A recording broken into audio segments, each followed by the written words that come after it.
Hello, and thank you for joining us for an episode of AMA's Marketing Ed. I'm your host, AMA CEO, Bennie F Johnson. In our episodes, we explore life through a marketing lens, delving into conversations with individuals that flourish at this intersection of marketing and the unexpected. We hope to introduce you to visionaries whose stories you might not yet have heard of, but are exactly the ones you need to know. Through thought-provoking conversations, we'll unravel the challenges, triumphs, and pivotal moments that have been shaped by marketing. Today, we have an incredibly special guest, the one and only Marcus Collins. Marcus is currently a professor at the University of Michigan, and prior to that, served as head of strategy for Widener Kennedy. He's a recipient of numerous awards, including Ad Age's and Crane's 40 Under 40 Leadership Awards, and is an inductee into the American Advertising Federation's Advertising Hall of Fame. Marcus began his career in music and in tech with a startup he co-founded before working on iTunes and Nike Sport Music initiatives at Apple, running both digital strategy for Beyonce and various other global brands. He served as a juror with the Cannes Lions International Festival of Creativity and leads a course with them this year. He's also released his book, which is a bestseller, which focuses on the idea of marketing as a cheat code, entitled For the Culture, the power behind what we buy, what we do, and who we want to be. Marcus, my brother, thank you for coming to the podcast. Man, thanks for having me. This is a blast. You know, we're going to start off. I'm going to ask this simple question because you tend to defy the space-time continuum. My friend, you are everywhere, every moment, all at once. And it's been phenomenal to see. I naively said about a year ago when I noticed that we were always on the docket together, that I would follow you around. I concede I can't keep up. It's amazing. It's been a blessing, man. I'm very, very grateful that the world has opened up the way it has to give me opportunities to preach the gospel.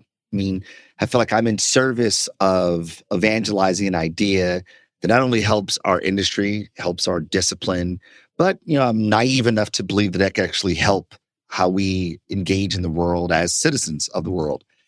So I count it all a blessing.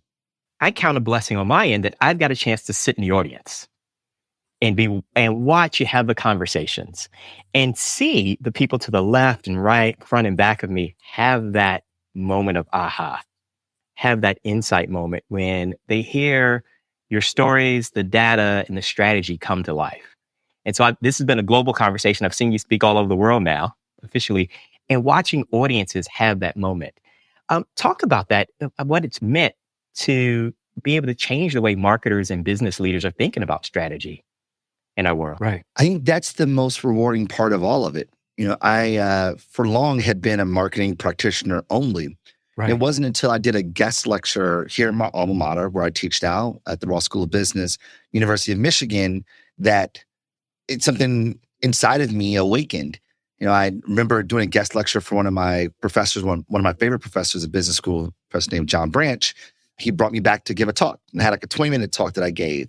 And just seeing the lights, light up in people's eyes. And I was like, oh man, like this is a thing. And I remember feeling so intrinsically rewarded, just as rewarded as I felt putting a new idea out in the world on behalf of a brand. I felt the same way putting people in the world. And I was like, this is a thing. And, selfishly, the better I got at that, helping explain ideas, in a way that's digestible, but still keeps its integrity, right? It's not watered down, still keeps its integrity, but it's digestible.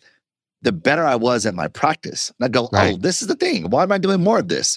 One foot in academia, 1 foot in practice. And from that guest lecture back in, I think that was 2012, maybe 2013, perhaps. Since then, I've been full tilt, 1 foot in both worlds. It's incredibly powerful to look at, like you said, the practice informing the lecture and the lecture informing the practice. And going in, I think, we've talked about this a lot at ANA about breaking out, the silos that you're either an academic or you're a practitioner or you're a student. When in reality, what you represent is we're always all of these things. At the same time, in fact. The idea is that, we take the the concepts that are rigorously interrogated from a scholarly perspective and apply the so what to it, the pragmatism to it. And when we are in practice, the idea is think about what are the underlying physics that inform how and why these things operate so that we might be able to create interventions based upon what we know about humanity, what we know about science. And if we stay in a student posture, then we're always learning, right? It's not until we sort of adopt hubris that we go, I know it all, that we stop learning. Is when we adopt this idea that we know everything, because I've been a creative director for 20 years, I've been a chief strategy officer for 30 years, I know everything. In that moment, that is when you are in decline, in that moment. And what I accredit my scholarly work to, my academic work to, as a student in particular, like literally as a doctoral student, is that I realize I know so little about this world.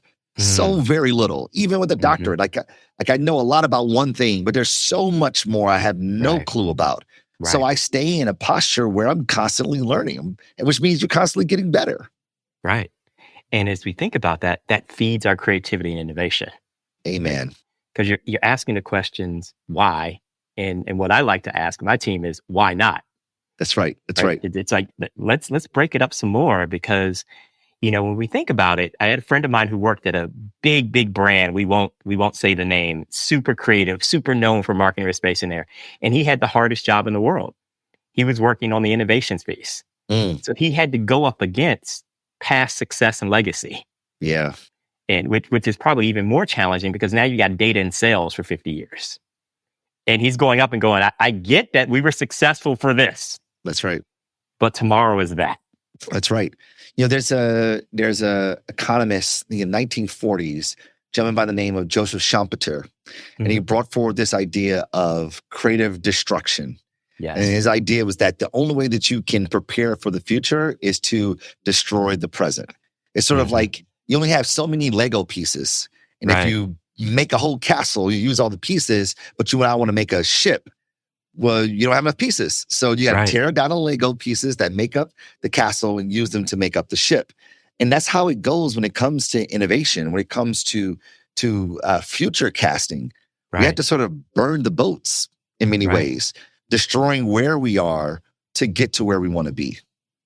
Now, that idea of creative destruction, it's a really great metaphor and a really creative crisis moment for many brands. Because naturally, the structure of brands had been, these are things that we build. Now, we know that brands are living entities like anything else. If they're not growing, they die. But so much of our language around brands is a stationary, I've built this castle, to go with your metaphor now. I built this castle.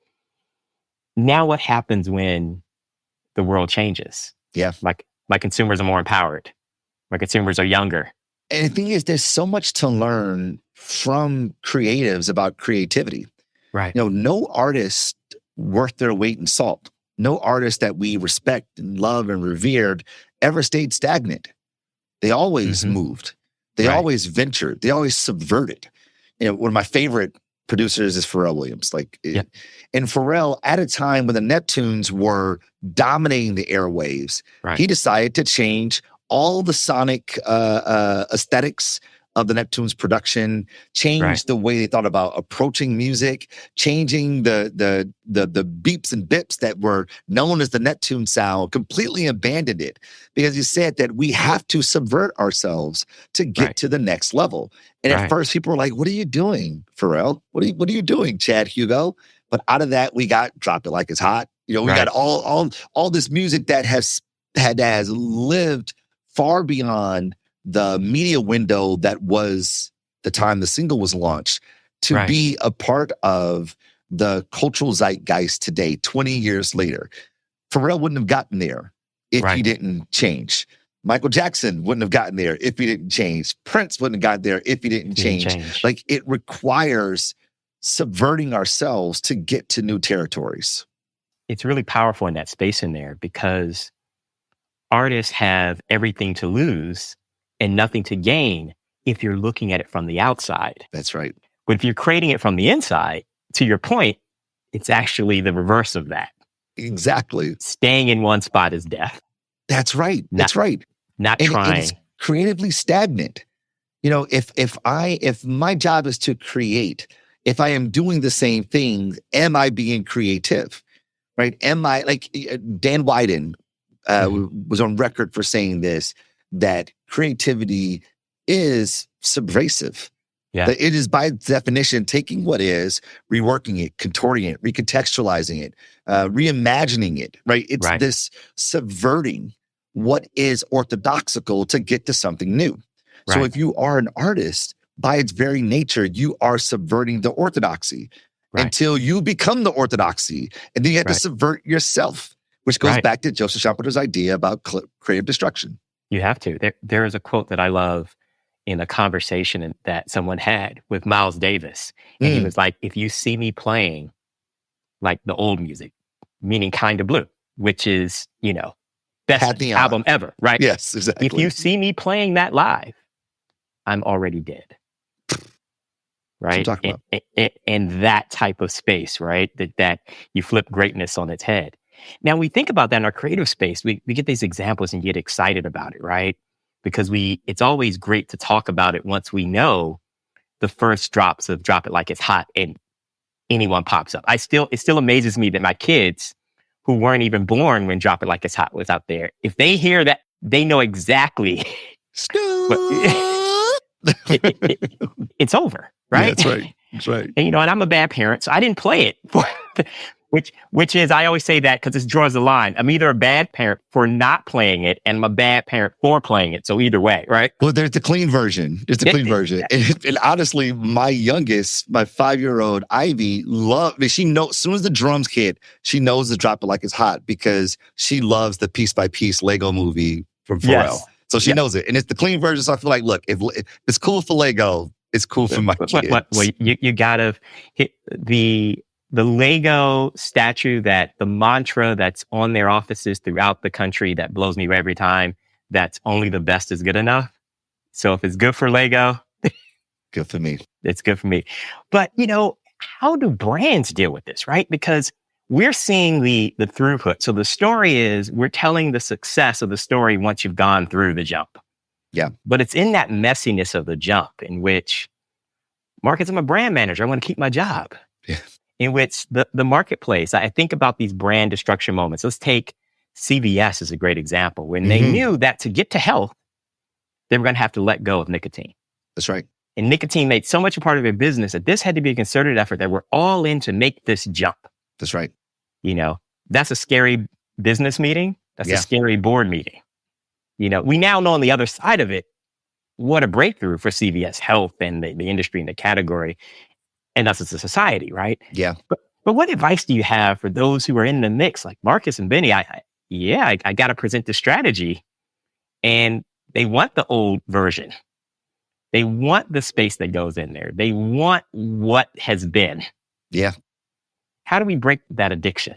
There are pervasive and perverse incentives that keep us from doing that. There is a constant look at the stock price. There's a constant reminder of our quarterly reports. There's a constant reminder of the 10K that says I am being constantly evaluated. And these evaluations, they don't factor in time.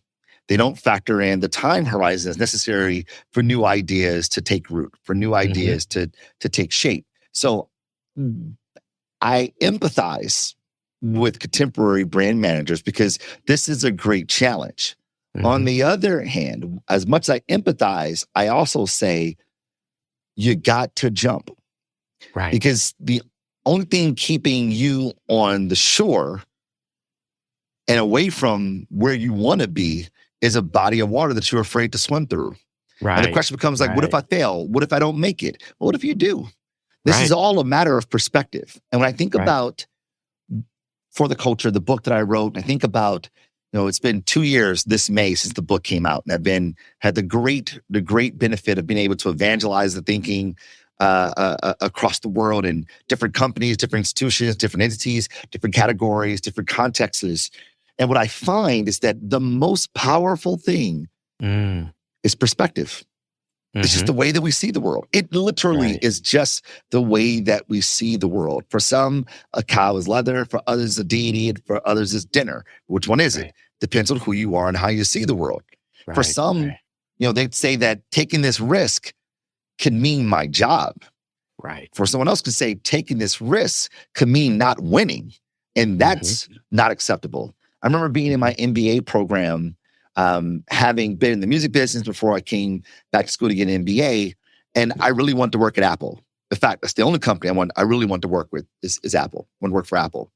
And I remember someone saying, well, are you recruiting other places? I go, no. Why would I do that? I want to work at Apple. And they were like, but like, what if you don't get Apple? And I was like, well, that's just not a choice. Right. I mean, you've got to be delusional. It's healthy, professional delusion that allows you to see it. And when you see it, you now allocate all of your energy to getting there. But if you're constantly looking back, well, we know what scripture says about looking back. You turn to a pillar of salt and you stay exactly where you are. And that's not where you want to be with Lot's wife. You want to be looking forward because that's where opportunity exists. Right. And the old adage that you don't see a timid trapeze artist. That's right. Right. You're either all in or you're not. You got to burn the boats, man. You've got to burn the boats if you want to win. And that's the difference between those who tend to do great things, those who tend to do average things, and those who do nothing. Right? It's the doing nothing that gets you to failure every time. Just full stop. You do nothing, failures abound. Right. But those who sort of maintain the status quo, maintain the orthodoxy, then you are just statistically going to be average. So you go, well, why isn't my brand not winning? Well, because you're regressing to the mean. Why isn't my category expanding? Because you are moving exactly where the category is. You're regressing to the mean. It's until someone says, no, I want to do more. Yeah. You're not playing to win. You're just playing not to lose. Exactly. Which is a different space. So I'm going to extend that a bit. How do we as executive marketing leaders get our teams from doing B work to great work? That's hard. Because like getting people to move from doing D work to B work is much harder than going from a B to an A. Because it's D to B are really big things you got to change. Just do this, do that. It's like, they say when you're overweight, you can lose weight faster than those who are just a little bit overweight and just want to get thinner. Like that's harder to do. Those smaller things are harder to accomplish. So that B to A, going from a B plus to an A, requires meticulous attention and intentionality in the decisions that you do. Because those small little things that seem fringe, that seem like it doesn't make a difference, those are the differences. Those are the differences that get you from good to great, to get you from B to A. So how do you get your team there? The first is that they got to believe it. Right. You got to believe it. Right. Like the literature talks about organizational culture being sort of shared assumptions that we have in the organization that help us inform how we see the world, then ultimately how we navigate through the world. So your team has to believe that it's possible. What are we in service of? What are we trying to get done? And how are we going to do this? And once you identify where we're going, the idea now as a leader is to inspire people to pay mind to the small things. Inspire them to pay mind to the technical little things that seem so trivial in nature, but in aggregate, they are massive. It's so good to hear you say that. It expresses something that I've been talking to my team about. And it's one of the moments that I love as a leader when you see everything start to click. And it's not when you win the big championship. It's when you see it click and you see the belief come in. That's right. And you're like, oh, wait a minute. They believe that we can now do this. You see the fear go away. You see the belief go away. You haven't won anything yet. That's right. But yet you can see that change. That's and right. You're just waiting for that next round. Like, oh, wait until they see us next time. It is all belief. I study culture, so I'm always thinking about all the ways in which culture is observed, religion being one of them. And we just see so many close associations. And in theology, it talks about faith is the substance of things hoped for, the evidence of things not seen. And through it, elders obtain a good report. It's the not seeing, but believing something is on the other side. Right. That you step out confidently, boldly. And when you are there in unison, when you are locked in, the unimaginable seems possible for the unimaginable. Right. Look, I'm from Detroit. I'm a Pistons fan, obviously. And when I think about the Pistons in their heyday of winning, it wasn't because we had the best players on the planet. We didn't have, Isaiah Thomas was a monster, but we didn't have Larry Bird and Magic Johnson. And we didn't have super teams as they have today. We just had people who believed, collectively believed, and played because they believed. They played like they believed, and they were able to take down giants. Well, I will add to your Detroit love and give you my DC connection into it. Talk about belief. Your last championship, 4 of the 5 starters all played for the Washington Wizards Bullets, and people said they couldn't play together. See? But then skip ahead a few years, they all rally back together and they're in Detroit and they win the championship. That's what I'm talking about. And it's always blown my mind because it was the same exact guys that the critique was they couldn't play together. That's right. But your last ring, believed. They believed. They had the shared assumption about the world. I mean, I think about, when Isaiah Thomas was with the Pistons and everyone said the Pistons really played thuggish basketball and they were gangsters and ruthless and very physical. Yeah. And Al Davis, who was the owner of the LA Raiders, he told Isaiah, lean into that. He's like, yo, they're calling you a bad boy, be a bad boy. That's what you guys are. That's how you see the world. We play tough because we mean business. And it's that unifying idea that brought a ragtag group of folks together to play unbelievably well. The same thing with, 2004 Pistons, right? Ragtag group of people's like, y'all, you guys are misfits, island of misfits. Yeah. But here they are playing under one belief. We're going to go to work. We'll go to work. Which is incredible in the space. And I look at now contemporary brands and contemporary brand leaders who are embracing this space, right? And they're going in and they're up against a challenge and they've got lesson 1, right? They've made it through the first time. Yeah. But we know as difficult as it is to win the championship once, it's even harder to run it back.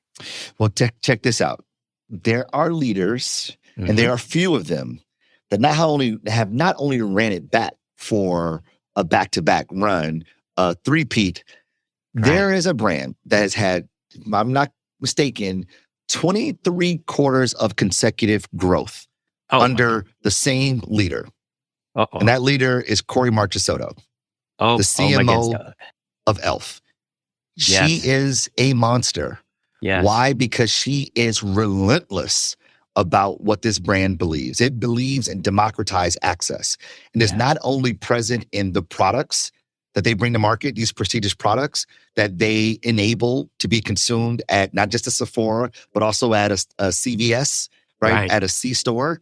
They ensure that everyone in the organization has access to shares, ownership in an organization. This is a publicly traded company that everyone, if you're a janitor or the CEO, everyone owns this thing. Democratized access. And they look at the world and say, yo, that's not democratized. People don't have access to that. Let's poke it in the eye. Take their look on their board. They realize they have an extremely diverse board of directors and realize the rest of the corporate world, publicly traded world, does not. So they do a campaign not about beauty, not about cosmetics, but about access. They realized that, I think they said 70% of people on boards are white men named Richard, Rick, Ricky, or some permutation of that. So they did a campaign that said, so many dicks, not enough for everyone else. There it is. Brilliant. 23 consecutive quarters of growth. That doesn't happen by happenstance. That doesn't happen by luck. That is by design.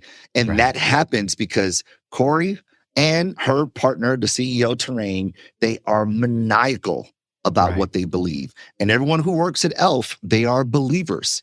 And they bring their collective brilliance to the table to help Elf realize what they set out to do.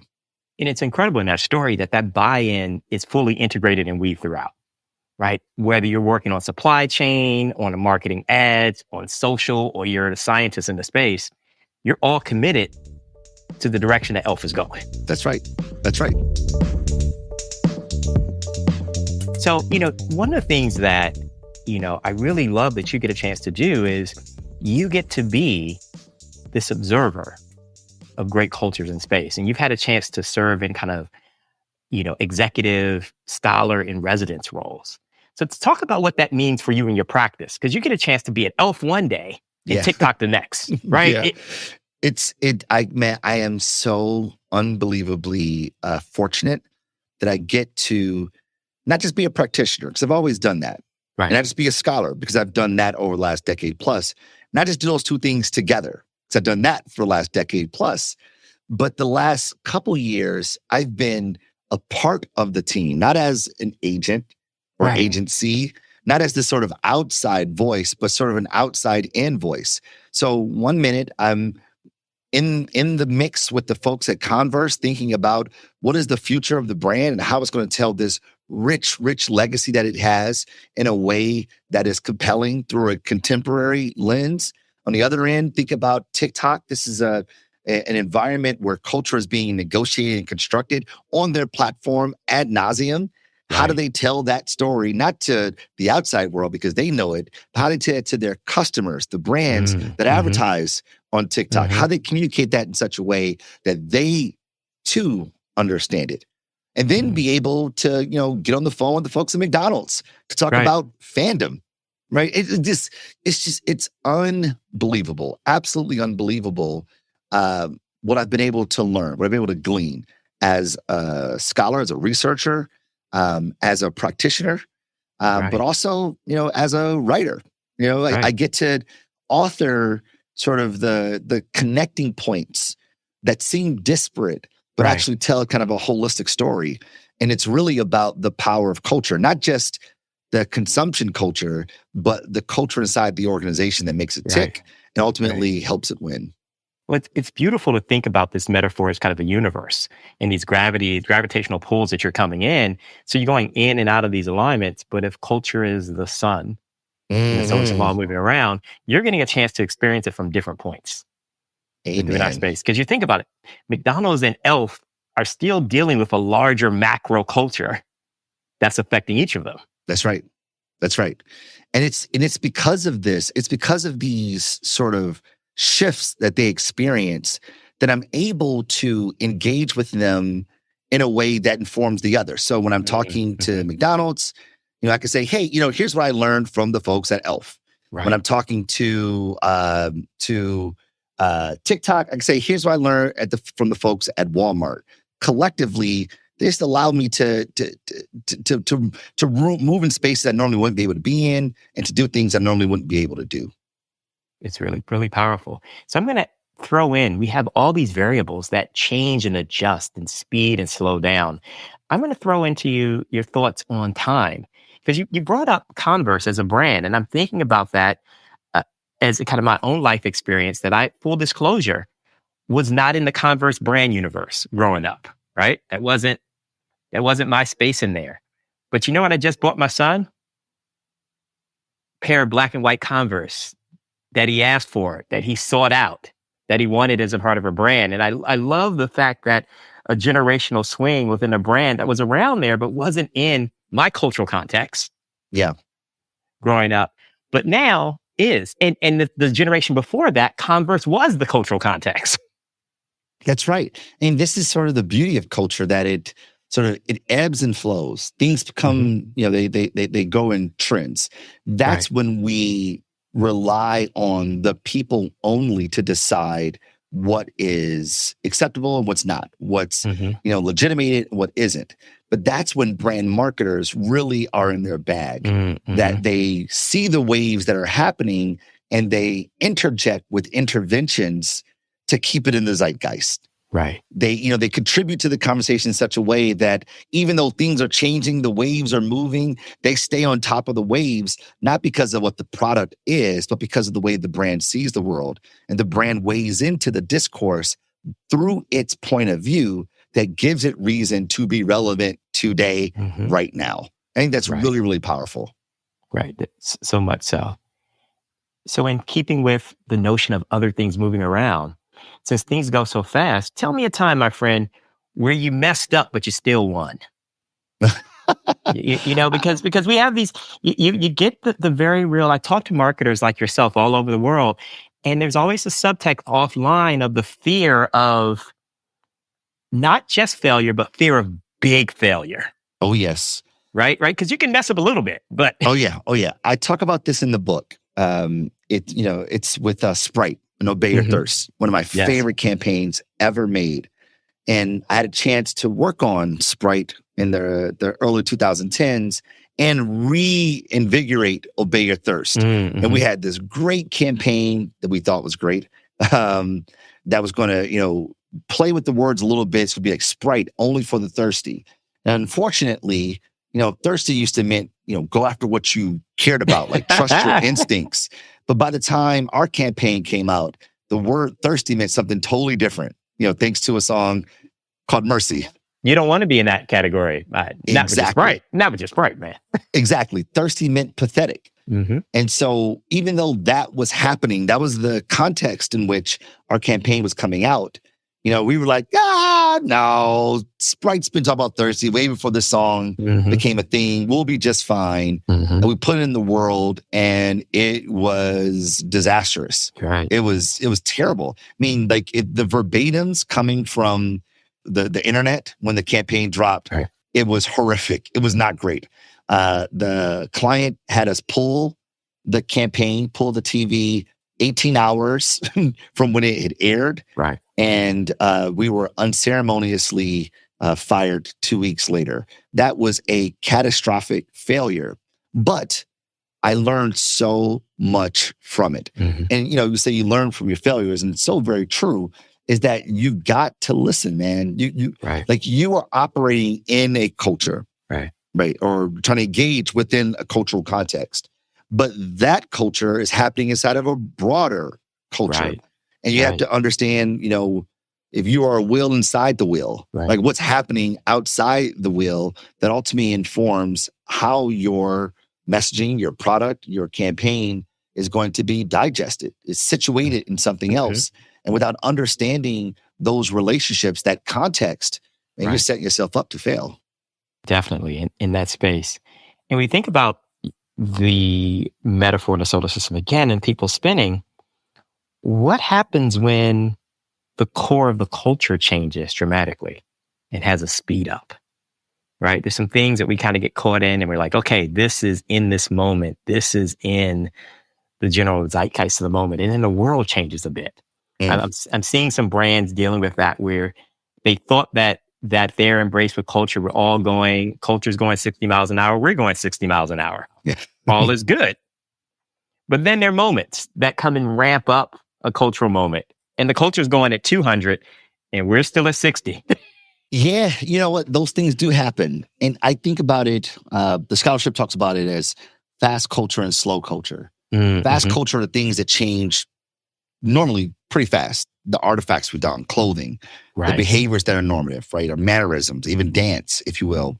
Right. In our language, colloquialism, slang, right? Again, thirsty meant one thing in the 90s, and it meant something different in the 2010s. Extremely different.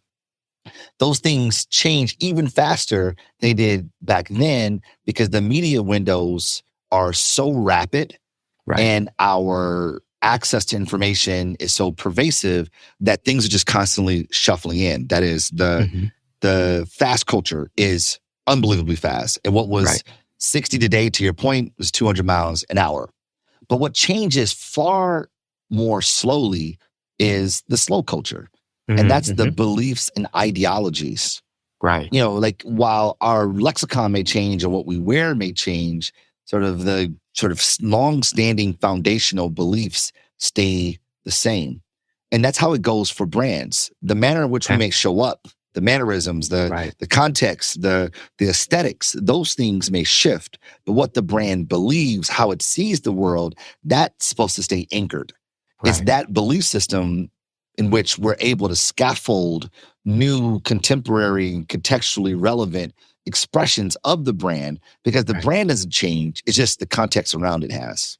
Right. So I'm going to accordion or extend this a bit and think about a flattened, more integrated space, there was a time in which we thought of ideas and cultural as a unidirectional space, right? Remember at a time we were growing up, my friend, when a movie came out in the US and it was like a 2-month head start for the rest of the world? That's right. But now the kind of flattening of everything launches everywhere pretty much at the same time, with the exception of some IP issues here or there, right?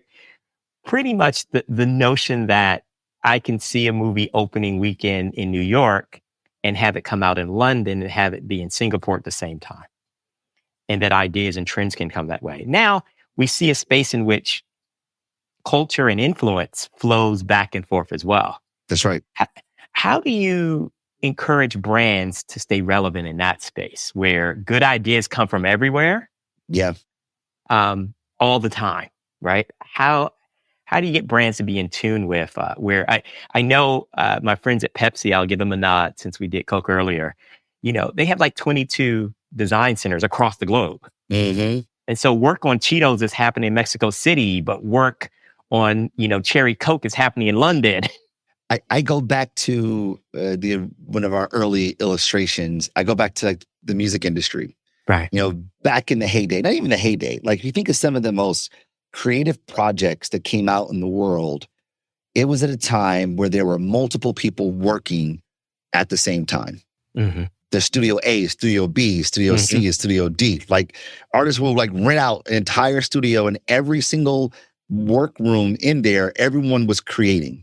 And the role of an artist sort of elevated from being, I am sort of the vessel in which ideas are created and distributed, but instead it became, I am a curator. Right. And the curation of those ideas are then interpreted through my point of view.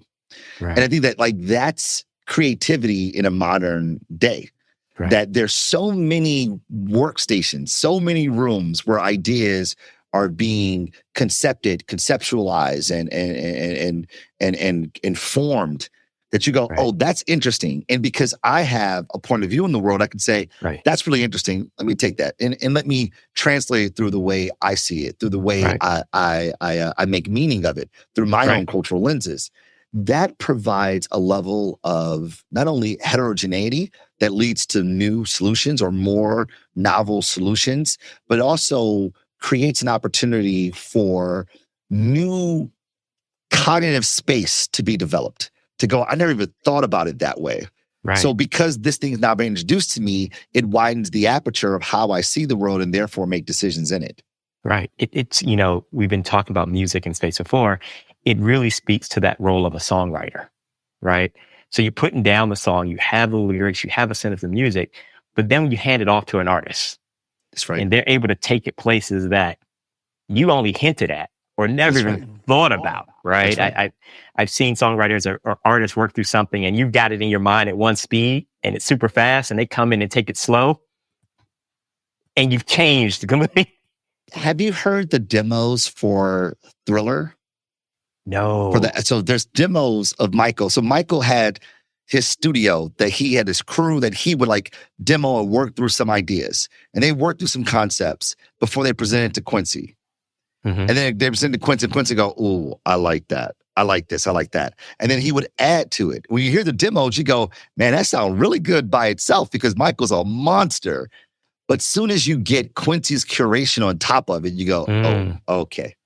That's the thing. And that's how we get from good to great. It's like, it's that thing. And it may just be, as the lore goes, according to Quincy Jones, rest in peace. Right. When they did Don't Stop Till You Get Enough, Michael said, you know what? This line is like getting in the way of my groove. And Quincy's like, what line? He's like, the string line.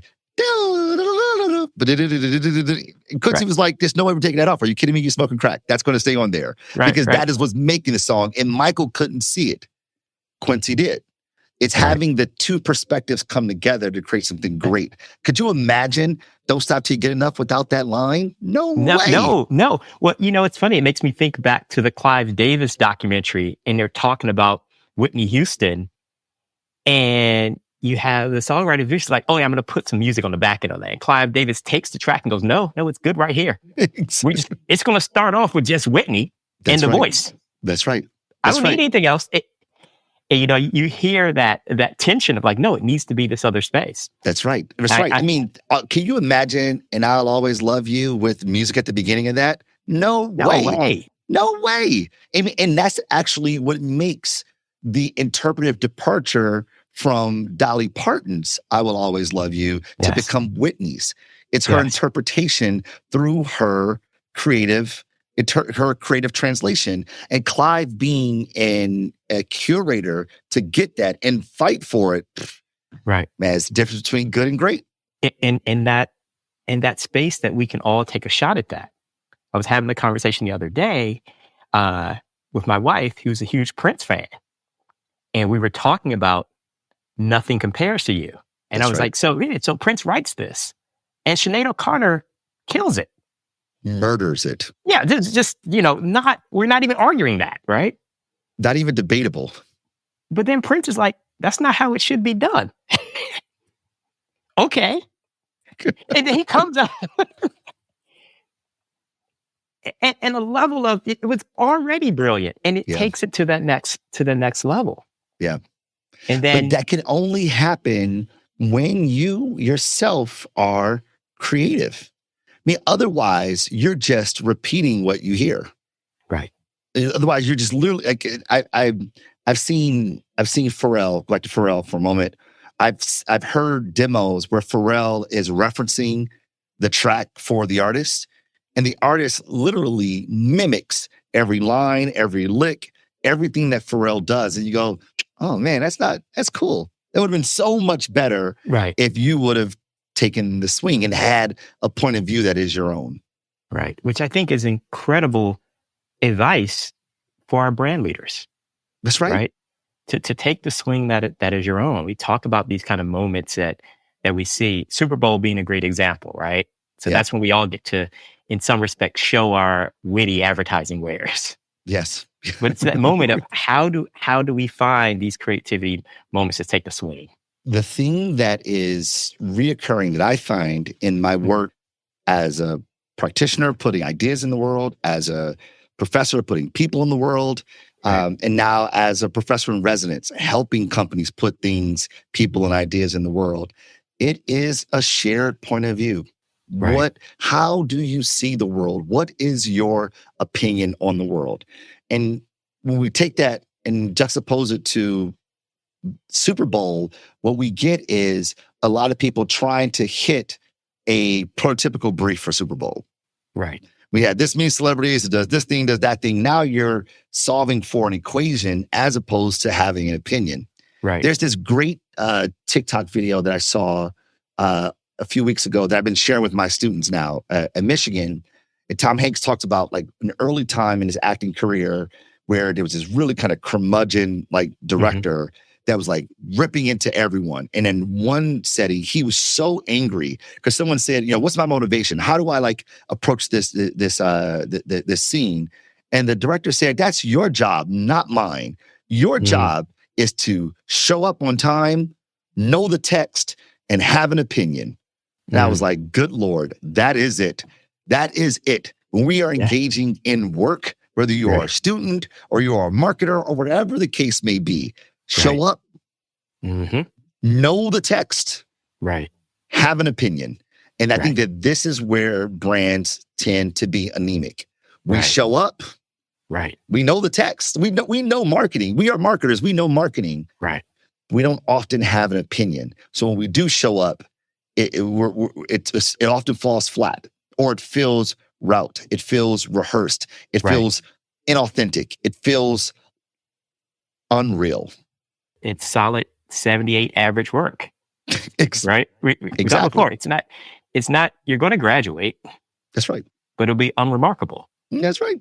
Right. So how do you have that moment where you have that insight? I say sitting down there, minding my own business during the Super Bowl and having a moment when I looked up and I see Willem Dafoe and Cafe Mirror, and I look up and I glance and I'm like, okay, it's a Bud Light commercial.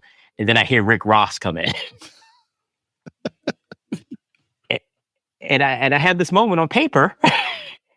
That probably doesn't work on paper. No. doesn't work on paper. No, but there's something brilliant about it in a moment.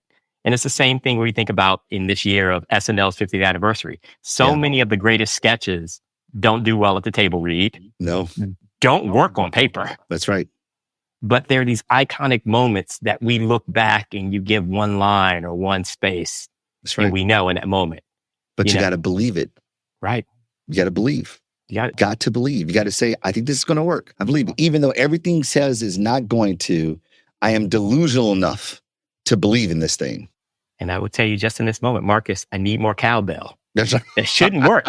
But you're thing. Something's missing. I need more cowbell. I still, to this point of this moment, what's up with that should not work ever. But it does.